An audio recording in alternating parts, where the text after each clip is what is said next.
शक्ति का नाम आता है बेताल। कोई शक्ति है, कोई एंटिटी है या कोई श्राप है? बेताल एक एंटिटी तंत्र में क्यों पड़े हो चक्कर में, कोई नहीं हमारे टक्कर में। सबसे पहले आप समझिए बेताल बनते कैसे। गुरुकुल में पढ़ा हुआ, चारों वेदों का ज्ञानी, शास्त्रों का ज्ञाता और गायत्री मंत्र का साधक जब मरता है, और वो भी युवा, बेताल कभी बूढ़े नहीं होते, युवा जब वो गुरुकुल में पढ़ रहा हो उसके दौरान यदि वो मरता है तो बनता है बेताल। ये तो ब्रह्म राक्षस से सिमिलर हो गया। बेताल किसी को मारने का भी और किसी को जिंदा करने का भी सामर्थ्य रखते हैं। जंगलों में अधिकतर बेताल पाए जाते हैं। एक होते शांत बेताल, ओम नमः शिवाय। दूसरे होते उग्र बेताल, एक होते हैं ज्ञानी बेताल, Fear is an illusion. The darkness holds the truth. और एक होता है वशीकरण बेताल। बेताल की सिद्धि सबके बस की बात नहीं है। जिसके अंदर धर्म और ज्ञान होगा वही बेताल की सिद्धि कर सकते हैं, क्योंकि बेताल और यक्ष ये तुम्हारी साधना से प्रसन्न नहीं होते, ये तुम्हारे धर्म और तुम्हारे ज्ञान से प्रसन्न होते हैं। तुमको मिलेंगे, तुमको परखेंगे, मिल गए तुम्हारे साथ हो लेंगे।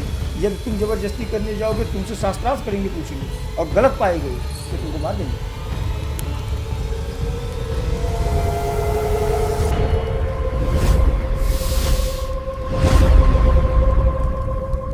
स्वागत है दोस्तों कालतंत्र यात्रा के एक और एपिसोड में। और आज फिर से हमारे साथ हमारे स्टूडियो में बने हुए हैं आचार्य मंगल जी। सर कैसे हैं आप? जय श्री राम, जय मां विंध्यवासिनी। बहुत बढ़िया। जय श्री राम सर। जय श्री राम सर, पिछली बार कुछ सवाल रह गए थे और एक सवाल जो लोगों के मन में आता है, एक शक्ति का नाम आता है बेताल। कोई शक्ति है, कोई एंटिटी है या कोई श्राप है? क्या है ये, मुझे आपसे जानना है। बेताल एक एंटिटी है। सबसे पहले आप समझ लें, आप प्रश्न भूल गए। तंत्र में क्यों पड़े हो चक्कर में, तंत्र में कोई नहीं हमारे टक्कर में जी। समझे आप। और जो बेताल को आप समझते क्या हो, आज तक आप लोगों ने बहुत सारा पॉडकास्ट किया होगा जी। बहुत सारे लोग इसकी सिद्धि की बात किए होंगे, बहुत सारे लोग इसका बताए होंगे, लेकिन आप बेताल को लेकर आप क्या समझें, पहले आपकी क्या प्रतिक्रिया, उसके बाद हम आपको बेताल की सच्चाई बताएंगे। सर देखिए, हमने जो बेताल के बारे में जाना है वो अभी एक मूवी आई थी थामा, उसमें देखा है। कुछ लोग वैम्पायर्स को बेताल कहते हैं, और तीसरा हमने पढ़ा है जो विक्रमादित्य की पीठ पे बैठता था बेताल, उसके बारे में। इसके अलावा क्या है वो आप बताइए। यक्ष बेताल ये लोग शिव के गढ़ होते हैं जी अब आते हैं सिर्फ पर्टिकुलर बेताल के ऊपर। जी। सबसे पहले आप समझिए बेताल बनते कैसे हैं और बेताल की शक्ति क्या होती है। यक्ष और बेताल बड़े से बड़े महारथी, जो अर्जुन इंद्र को हराने का सामर्थ्य रखता था, उस अर्जुन को यक्ष ने चुटकी में ऐसे मार दिया था। जल जब भरने गए थे तो भीम को मार दिया था, नकुल सहदेव को मार दिया था। जिंदा किसने किया था? युधिष्ठिर ने। कैसे जिंदा किया था वो भी बताएंगे जी। धर्म पे और सत्य बोलकर जी। गुरुकुल में पढ़ा हुआ, चारों वेदों का ज्ञानी, शास्त्रों का ज्ञाता और गायत्री मंत्र का साधक जब मरता है, और वो भी युवा, बेताल कभी बूढ़े नहीं होते, युवा जब वो गुरुकुल में पढ़ रहा हो उसके दौरान यदि वो मरता है तो बनता है बेताल। सर ये तो ब्रह्म राक्षस से सिमिलर हो गया। ब्रह्म राक्षस और बेताल में फर्क उतना है जितना एक गांव का सरनेम लगा हुआ पंडित और एक चारों वेदों का ज्ञाता। एक आम पंडित में और जगत गुरु में क्या फर्क होता है, कितना डिफरेंस है। पूरे भारत के जितने जो है ब्रह्म होंगे उन सब का वो गुरु बेताल होता है। जितने भी ब्रह्म राक्षस पूरे भारत में होंगे उनका गुरु बेताल होगा। एक आम हिंदी डिवीजन में पढ़ा हुआ बच्चा धर्म में वो सुबह शाम अगरबत्ती करे, और दूसरा जो गुरुकुल में पढ़ा हुआ संस्कृत का प्रकांड ज्ञाता, चारों वेदों का ज्ञाता, उपनिषदों का ज्ञाता, शास्त्रों का ज्ञाता और गायत्री मंत्र का साधक और यज्ञ करने वाला, किसी भी बिरादरी का, सिर्फ ब्राह्मण नहीं उसमें बेताल में होते हैं।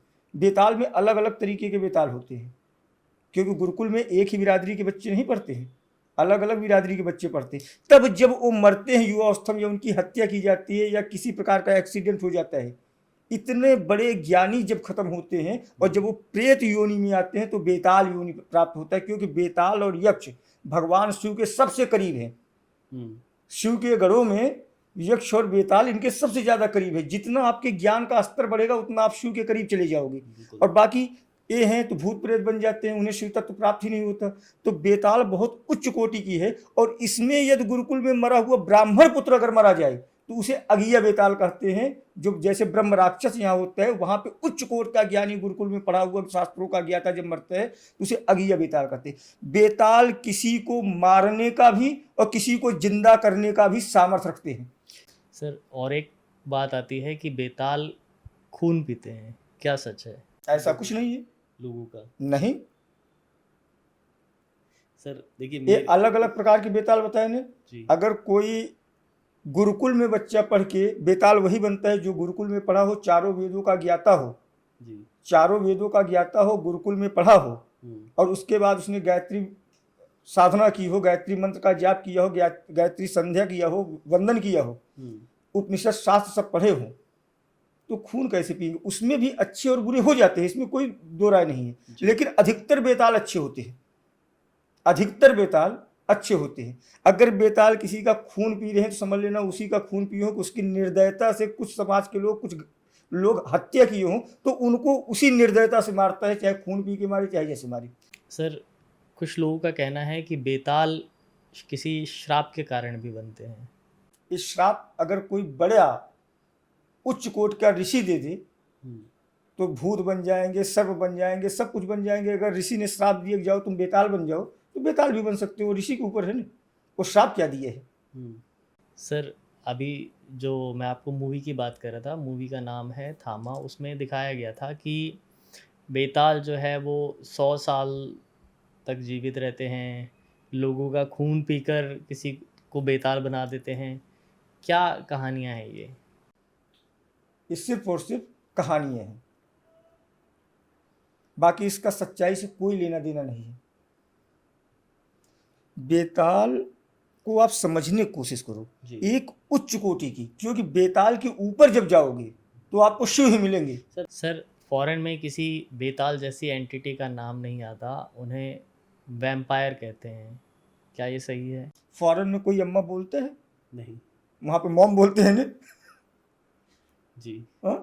फॉरेन में कोई दीदी बोलते हैं? सिस्टर। तो वहाँ तो हम यहाँ पे जो बात कर रहे हैं, बहुत सारे लोग कहते हैं बेताल शमशान में रहते हैं। बिल्कुल नहीं, बेताल हमेशा शांत जगह रहते हैं। जंगलों में अधिकतर बेताल पाई जाती है। बेताल के भी कई प्रकार हैं। एक होते हैं शांत बेताल, जी, उनको किसी से कोई मतलब ही नहीं है, आओ जाओ कुछ भी करो। दूसरे होते हैं उग्र बेताल, ये डराने का काम करते हैं। क्या काम करते हैं? डराने का, लेकिन ये किसी को नुकसान नहीं पहुंचाते। एक होते हैं ज्ञानी बेताल। ज्ञानी बेताल ये आपको दुनिया भर का ज्ञान देगा। और एक होता है वशीकरण बेताल, ये आपके कहने पे किसी को भी आपके प्रति आकर्षण करेगा। इसमें इंपॉर्टेंट बात बता दूं, महिलाओं को नहीं वशीकरण करेगा। बेताल महिलाओं को वशीकरण नहीं करेगा। जैसे तुम्हारा काम कोई अटका है, कोई व्यक्ति का है, तो तुम्हारे प्रभाव मिला देता है। और बेताल से घटना भी अगर आप देखो तो बेताल की सिद्धि सबके बस की बात नहीं है। जिसके अंदर धर्म और ज्ञान होगा वही बेताल की सिद्धि कर सकता है, क्योंकि बेताल और यक्ष ये तुम्हारी साधना से प्रसन्न नहीं होते, ये तुम्हारे धर्म और तुम्हारे ज्ञान से प्रसन्न होते हैं। तुमको मिलेंगे, तुमको परखेंगे, मिल गए तो तुम्हारे साथ हो लेंगे। यदि तुम जबरदस्ती करने जाओगे तुमसे शास्त्रार्थ करेंगे, पूछेंगे, और गलत पाए गए तो तुमको मार देंगे, तुरंत मार देंगे। ये सिर्फ धर्म और ज्ञान पे सिद्ध होते हैं। पूजा पाठ हवन कर्मकांड किए साधना, इन सब से इनका कोई लेना देना ही नहीं है। सर जो मार्केट में फिर बेताल की सिद्धि मिल रही है, बेवकूफ़ बना रहे हैं। अगर मेरा एक प्रेत है, मैं उसको बोल दूँ तुम्हारा नाम फलाना बेताल है, ये मंत्र दे दे रहा हूँ, ये जगाएगा तो जाना इसके पास चले जाना, हो गया। अरे बेताल विक्रमादित्य की फट पड़ी थी सिद्ध करने में बेताल को, और बेताल वो था कौन? उन्हीं के साथ गुरुकुल में पढ़ने वाला उनका परम मित्र था जो वो बेताल था। जंगल में रहता था। जिस उज्जैन में महाकाल की नगरी में महाकाल को छोड़कर कोई राजा नहीं होता था, क्योंकि वहां पे 36 मसानियां थी, जो कोई राजा बनने की कोशिश करता था उसको मार देती थी। बेताल के ही दम पर विक्रमादित्य ने 36 के 36 नहीं 32 मसानियां हैं, क्षमा कीजिए, 32 के 32 मसानियों को नगों में स्थापित करके अपने सिंहासन पर लगवा दिए। नाम पड़ा सिंहासन बतीसी। 32 की 32 जो मसानियां थी, जो महाकाल की नगरी में कोई राजा बनता था उसको मार देती थी, वो बेताल के ही साथ से संभव हो पाया। और विक्रमादित्य कितने बड़े धर्मी थे, जानते हैं कितने बड़े ज्ञानी थे जी। इस लेवल का कोई व्यक्ति होगा युधिष्ठिर की तरह, विक्रमादित्य की तरह, तभी यक्ष बेताल तुमको सिद्ध होंगे। तुम कल को आए, तुमको संस्कृत का सा नहीं पता है, काखा गघा तंत्र का पता नहीं है, वेदों का वाह नहीं पता है, उपनिषदों का ऊ नहीं पता है, तुमको कुछ नहीं पता है, कंठी पहन लोगे, बाल बड़े कर लोगे, वो पहन लोगे। बेताल मैंने सिद्ध किया है। बेताल प्रत्यक्ष होते हैं, कोई चीज लाने में, लेके जाने में, कुछ करने में, ज्ञान में प्रत्यक्ष हो। और बेताल जिसके साथ रहे उसको स्वयं साक्षात महादेव गुरु दत्तात्रेय भले परास्त कर दे। बेताल जिसके साथ में, उसको परास्त करना, शब्दों से परास्त करना। उसके शब्द इतने जो है प्रबल होते हैं, अकाट होते हैं। अगर वो बोल दिए ये चीज नहीं है तो नहीं साबित कर देगा, है तो है साबित कर देगा, और तुम नहीं साबित कर पाओगे। तुम कंफ्यूजन में रहोगे है कि नहीं है। सर कभी आपका सामना हुआ है बेताल से?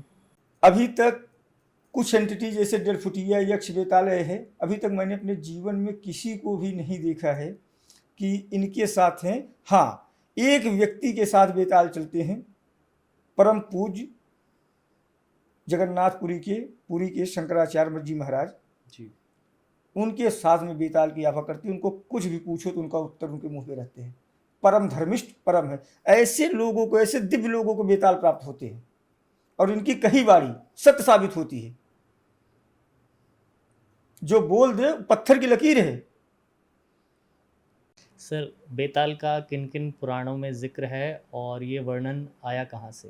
तुलसीदास जी के रामचरितमानस में भी बेताल का है, शिव पुराण में भी बेताल का है, धार्मिक ग्रंथों में बेताल भरे पड़े हैं। बेताल शाश्वत है, बेताल धर्मनिष्ठ है, क्योंकि बेताल ज्ञानी थे इसलिए शिव की शरण में है। जो भी ज्ञान प्राप्त करेगा तो जगत गुरु महादेव की शरण में जाएगा। सर आपने जैसे ज्ञान के बारे में बोला, तो क्या एक ज्ञानी अघोरी भी मरने के बाद में बेताल की एंटिटी बन सकता है? देखिए, फिर हमने बताया ना, जिनको चारों वेद कंठस्थ हों, जो उपनिषदों का, शास्त्रों का पालन किया हो, गायत्री हवन संध्या गायत्री किया हो, जो धर्म का पालन किया हो, चाहे वो अघोरी हो चाहे आम इंसान हो, बेताल बन सकता है। ये नहीं कह रहे नहीं बन सकता है, बड़ी कठिन परिस्थिति। ये समझ लीजिए IAS का एग्जाम पास करना है। सर क्या कोई ये कैटेगरीज जो बेताल, मैं आपको बता दे रहा हूँ, कक्षा 5 तक पढ़े जी, तुम भूत बन गए, तुम्हारी ताकत कितनी रहेगी? भूत कितनी? भूत की। 10 तक पढ़े तो प्रेत बन गए, BA कंप्लीट किए तो थान बन गए, ब्रह्म बन गए, MA कंप्लीट किए तो ब्रह्म राक्षस बन गए। और तुम सबसे टफ एग्जाम जब क्लियर करके सिविल का निकलते हो IAS के लिए, तो बेताल और यक्ष का वो सबसे टफ एग्जाम है। तो जब टफ एग्जाम करके निकलोगे तुम्हारा पावर भी तो बड़ा होगा ना। कक्षा 5 का एग्जाम पास करने वाले की नौकरी कितनी लगेगी और IAS का एग्जाम पास करने वाले की नौकरी और पावर कितना होगा, दोनों में तो फर्क होगा ना जी। वही फर्क होता है एंटिटियों में भी। सर जैसे विक्रमादित्य की कहानी में बताया गया कि बेताल को जब वो लेके आते थे, उनकी पीठ पे बैठता था और वो उनसे सवाल पूछता था, सवाल के जवाब देने तक वो उनकी पीठ पे रहता था, फिर वापस उड़ के चला जाता था। क्या रहस्य था ये? क्योंकि जिस प्रकार कहा गया है, धर्मी व्यक्ति युधिष्ठिर धर्मराज थे। युधिष्ठिर का रथ का पहिया जमीन पे नहीं चलता था, 2 अंगुल ऊपर ही चल रहता था। उसी प्रकार चारों वेदों के ज्ञाता बेताल जमीन पे पैर नहीं रखते, जमीन के ऊपर ही रहते हैं। इसलिए बेताल अक्सर जंगलों में वृक्ष के ऊपर पाए जाते हैं, क्योंकि उनके अंदर धर्म का इतना बल होता है कि जमीन को पैर रख ही नहीं सकते, इसलिए वो जमीन के ऊपर पाए जाते हैं। सर क्या होगा अगर बेताल के पैर जमीन को टच करने लगे? आ ही नहीं सकते, आ ही नहीं सकते भाई। अगर हम उतना काबिल हैं और ईश्वर ने हमें वो उपाधि दी है कि तुम इससे जमीन छोड़ कर ही रहोगे, तो मैं जमीन छोड़ के। सर बेताल एक श्राप भी तो है, जब वो जमीन पे आ नहीं सकते, जब तक कोई उन्हें आके सिद्ध नहीं करेगा तब तक वो वहां से हिल नहीं सकते, तो ये एक तरीके का श्राप भी तो है। बेताल सिद्ध करने के लिए जैसे विक्रमादित्य का वो इंतजार कर रहा था। बेताल किस लिए इंतजार कर रहा था बताया ने? उनका परम मित्र था, उनके साथ गुरुकुल में पढ़ता था, और परम मित्र को देखा तो मित्र हमारा बदल तो नहीं गया, ज्ञान में विलासिता में तो नहीं चला गया, इसलिए वो बार बार प्रश्न पूछता था क्या ये धर्म पे है। और जब विक्रमादित्य को धर्म पे वो पा गया तो जैन का राजा बनवा दिया। कोई मसानी उनको मार नहीं पाई, 32 मसानी थी, कोई राजा नहीं बनता था। महादेव के समान विक्रमादित्य को कर दिए, जिनके राज्य में ये सूर्य इंद्र लोग आते थे, नवग्रह आते थे, इतना बड़ा बना दिया बेताल। बेताल शिव के बाद उस शाक्त परंपरा में शिव, वीरभद्र, भगवान शिव के अंशों को छोड़ दो, उनके पुत्रों को छोड़ दो, उसके बाद की एंटिटी बेताल और यक्ष की ही है ना। यक्षराज कुबेर परम शिव भक्त। क्या सिर्फ ज्ञान ही इसकी शक्तियों का रहस्य है या कुछ और भी है? हम्म? क्या ज्ञान ही बेताल की धर्म और ज्ञान ही बेताल की शक्तियों का रहस्य।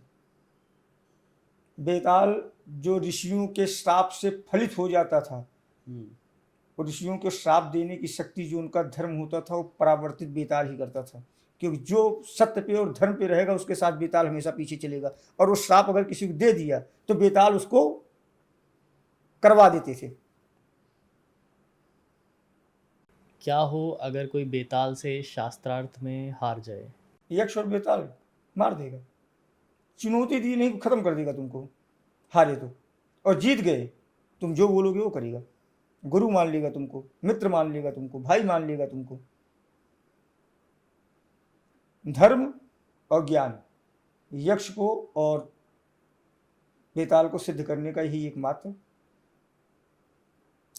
सर, जैसे आप लोग सिद्धियां कराते हैं, जैसे आपने हनुमान जी की सिद्धि कराई तो हनुमान जी का एक दूत आएगा, काली माँ की सिद्धि कराई तो उनकी एक योगिनी आएंगी, तो ऐसे ही अगर आप बेताल की सिद्धि किसी को दे रहे हैं तो क्या एक्चुअल बेताल आएगा या कोई और आएगा?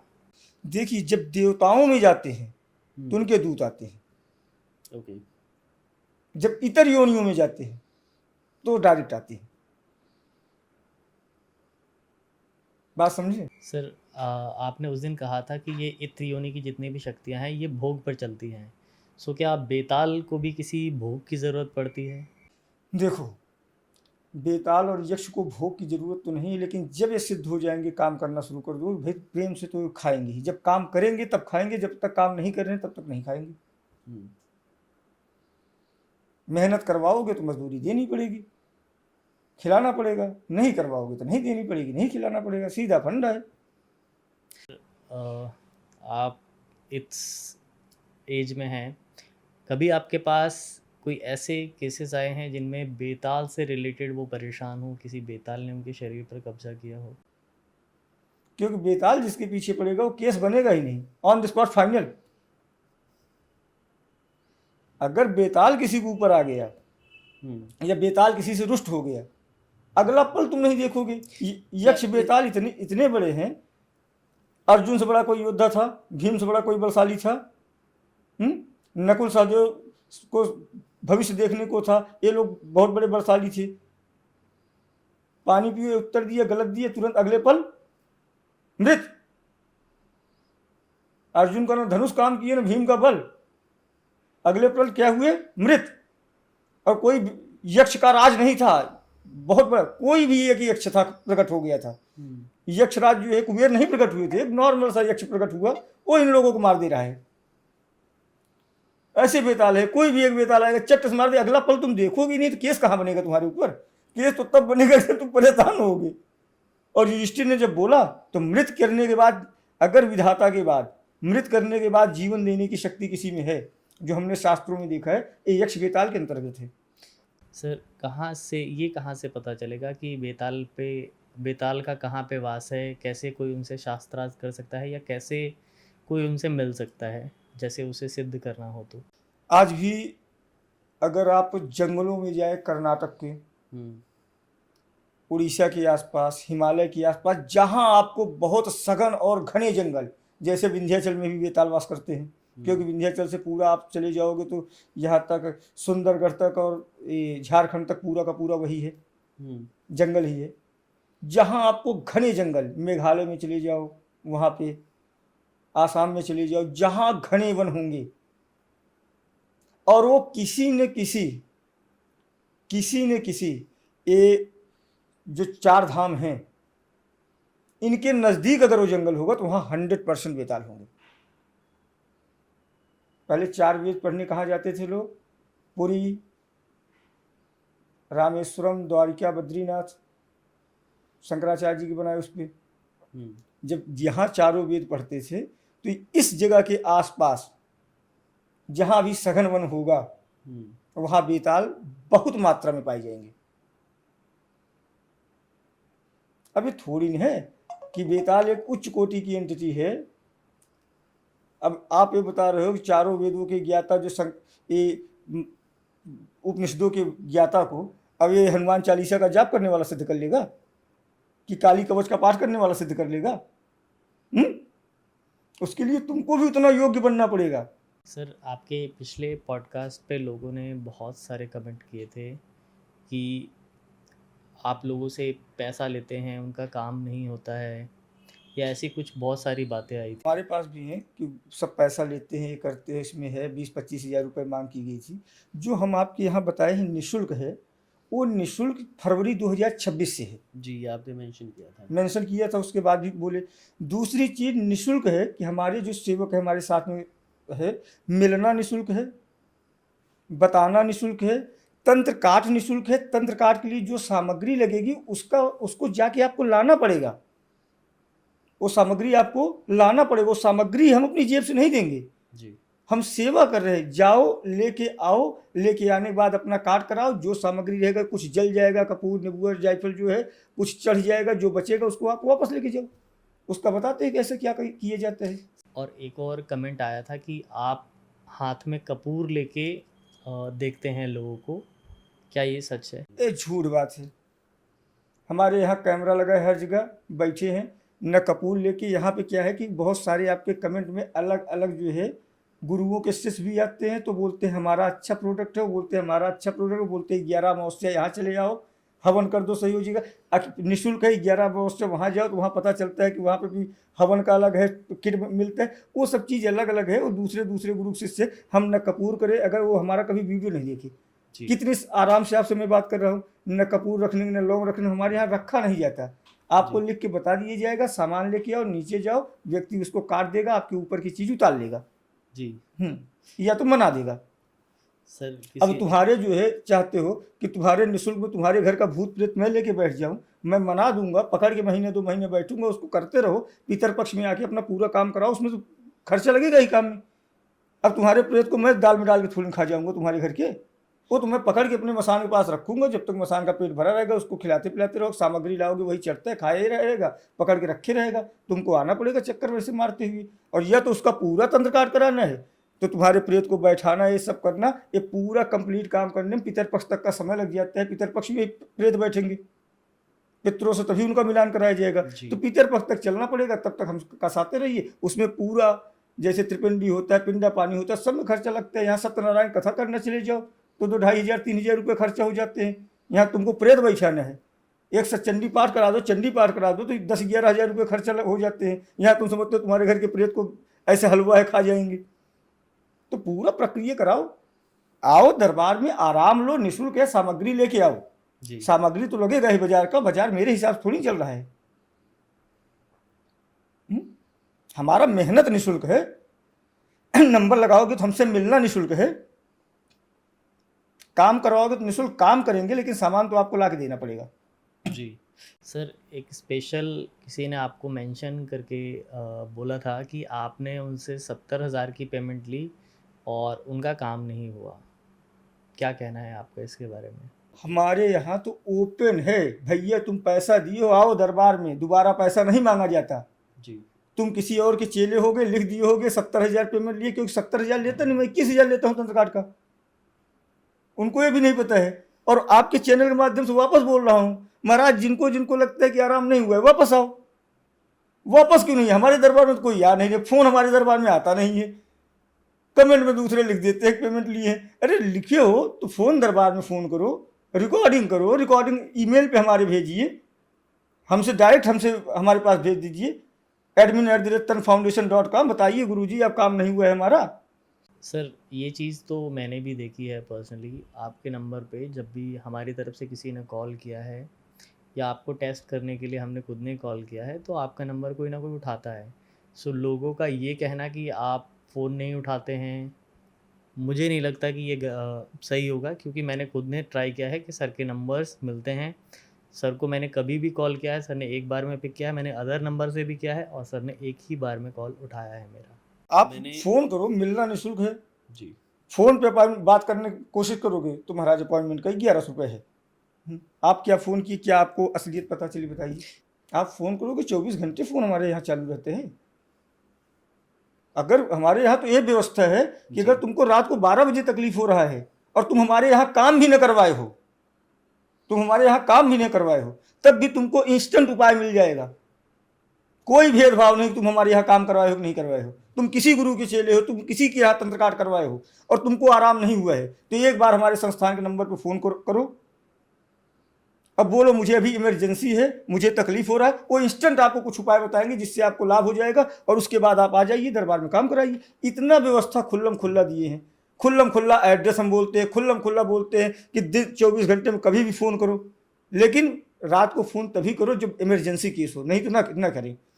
खुल्लम खुल्ला है, हमारे दरबार में फ़ोन करके पूछ लो, कोई एक पैसे की मांग हो, साधना करना चाहते हो तो उसमें पैसे की मांग आपको दिया जाएगा।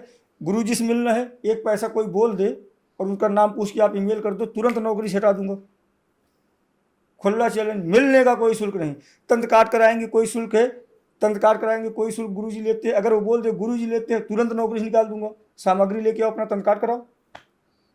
पहले लेता था, हमारा एक संकल्प था विंध्याचल धाम में हमारा भगवती एक छोटा सा पर्सनल कर दे, माई ने वो कर दिया। जब उसका ओपनिंग किया तो उसके बाद से फ्री कर दिया। खुल्लम खुल्ला बोलता हूँ और अभी आपके चैनल के माध्यम से बोल रहा हूँ, जिन लोगों को लगता है कराए हो आराम नहीं हुआ है, हाँ वो तो मैं आगे देखूंगा। तुम कराए हो 1 साल 2 साल बाद, तुम 3 साल बाद उठ के आ रहे हो कि मुझे वापस से ऐसी दिक्कत हो गई, तुम्हारा उसकी जिम्मेदारी नहीं है। 3 साल में तुम अगर कहीं नहीं गए हो तो वापस से मैं करूंगा, लेकिन कहीं गए हो किसी और गुरु की जबान लगी है तो वापस से पैसा लूंगा वही, तब आपको फ्री वाला ट्रीटमेंट नहीं दूंगा। सर क्या है ये गुरु की जुबान लगना? अगर हमसे काम कराए हैं 2 साल आराम हुआ, फिर उनको छींक लगा किसी तीसरे के पास गए, तो कोई तीसरा तो अपना मंत्र झाड़ा करेगा, कुछ करेगा, तो हमारे ऊर्जा कवच में तो वो हमें पता चल जाता है ना कि हमारे काम करने के बाद कोई और भगत हाथ लगाए है। तब वापस से तुमको फ्री वाला ट्रीटमेंट नहीं दूंगा, वापस से वही पैसा लूंगा। अब चले जाओ डॉक्टर के पास, डॉक्टर साहब मुझे पथरी हुई है, डॉक्टर पथरी का ऑपरेशन करके आपको निकाल के सब ट्रीटमेंट करके ठीक है, 2 साल आप फिर ठीक रहे, तीसरे साल फिर आपको पथरी हो गई तो आप फ्री में ऑपरेशन डॉक्टर करेगा क्या? बिल्कुल नहीं सर। प्रैक्टिकली बात किया करो हमसे। आप ये कुछ सामग्रियां लेके आए थे, आप इनके बारे में थोड़ा सा बताइए, क्या हैं ये सामग्रियां और क्या इनका उपयोग है? ये है पूर्ण तंत्रनाशक किट। आपको हमारे दरबार भी आने की आवश्यकता नहीं है। इस पूर्ण तंत्रनाशक किट में आपको मिलता है पिशाची धूप। ये है पिशाची धूप, इसको आपको सुबह शाम अपने घर में जलाना है। इसका धुआं और जो पीड़ित है उसके कमरे में रख देना है। हफ्ते के 6 दिन पिशाची धूप सुबह शाम जलाना है। और 7वें दिन आपको कुल देवी देवता का हवन करना है। मंत्र इसमें लिखा हुआ है। पिशाची धूप से इसमें 148 प्रकार की जड़ी बूटियों को मिला के इसको बनाया गया है। पिशाची धूप से नकारात्मक शक्ति आपका घर छोड़ के बाहर भाग जाती है।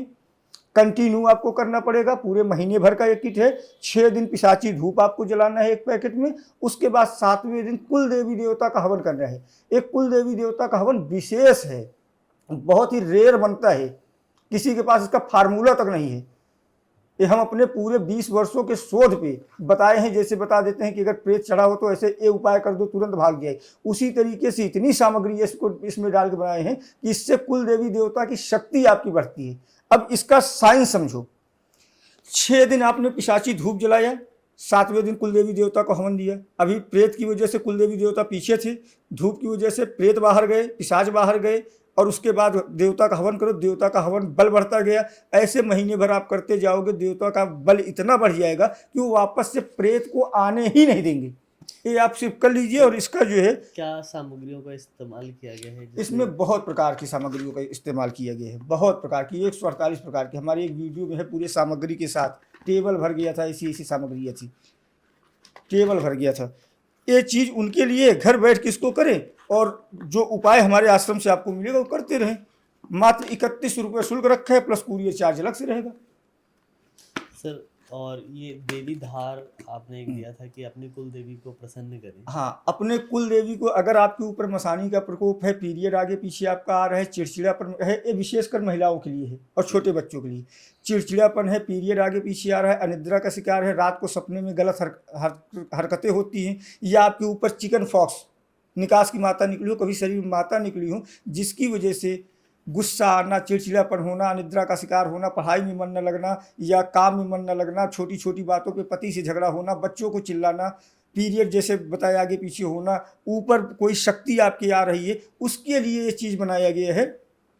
तो इसमें है क्या, ये देवी धार है, 1 लोटा पानी में 1 चुटकी देवी धार डालना है, इसके अवसर से 7 बार घुमाना है, 2 अगरबत्ती जला के रात के समय रख देना है, और सुबह इसे जो है आपको किसी नीम के पेड़ के नीचे या सुनसान जगह पे या साफ जगह पे इसको गिरा दे। ये प्रक्रिया नियमित करे, इससे देवी प्रसन्न होती है, किसी भी प्रकार की मसानी बाधा है तो वो भी दूर हो जाती है। ऑफ तो नहीं है ना? पक्का ऑन है ना? चल रहा है ना? सर एक ये था हम बता रहे हैं। तंत्र बाधा नाशक, ये थोड़ा सा इसमें गलती हो गई है, पूर्ण तंत्र बाधा प्रिंटिंग का मिस्टेक है। ये पिशाची हवन है। जो लोग साधना करते हैं, जो लोग साधना करते हैं वो लंबे समय तक साधना करते हैं, 1 महीना 2 महीना 6 महीना साल भर, यही वो हमारा सीक्रेट है कि जिससे मैं 4 दिन में 7 दिन में मसान से वचन करवा देता हूँ, शरीर पे आ जाते हैं वचन, क्योंकि ये है पिशाची हवन। जिस प्रकार बीन बजाने से सांप निकल के आता है, उस प्रकार जब इससे आप हवन करते हो तो जिस शक्ति का आप मंत्र पे जाप करके हवन कर रहे हो वो शक्ति ऐसे मदहोश होकर चली जाती है। ये हमारा सीक्रेट है, जिससे हमारे यहाँ 1 दिन में 3 दिन में 7 दिन में 11 दिन में जो लोग शक्तियाँ प्राप्त कर लेते हैं, सवारी प्राप्त कर लेते हैं, वचन हो जाता है, उसका सीक्रेट यही है। जो साधक हैं वो इसको प्राप्त कर सकते हैं। सर कुछ लोग आजकल इन स्टोरीज को देख के या तंत्र की स्टोरीज को देख के मेंटली डिस्टर्ब हो रहे हैं, उनके लिए कोई समाधान? यदि आप तंत्र की स्टोरी देख के मेंटली डिस्टर्ब हो रहे हो तो आपको 2 विशेष काम करने हैं। सबसे पहले आप अपने घर के उत्तर पूर्व दिशा को हरे रंग से या नीले रंग से रंगवा दें जी, या पेंट कर दें या वहाँ पे पट्टी मार दें। और तीसरी चीज़, ब्रह्म मुहूर्त में उठने की आदत डाल दें और शाम को जल्दी सोने की आदत डाल दें, दिक्कत खत्म हो जाएगी। हमारे उपाय भी ऐसे होते हैं जिनमें खर्चा नहीं लगता। सो दोस्तों, यही था आज का पॉडकास्ट। आशा करता हूँ आपको हमारा आज का पॉडकास्ट पसंद आया होगा, और अगर आप किसी और सिद्धि के बारे में जानना चाहते हैं, किसी और एंटिटी के बारे में जानना चाहते हैं, तो जुड़े रहिए कालतंत्र यात्रा के साथ में। उम्मीद करता हूँ अगर ये पॉडकास्ट आपको बहुत ज़्यादा पसंद आएगा। ऐसे ही हमारे साथ बने रहिए और वीडियो को लाइक, सब्सक्राइब और हाइप करना मत भूलिए। मिलते हैं फिर किसी दिन। जय श्री राम। जय श्री राम, जय श्री राम।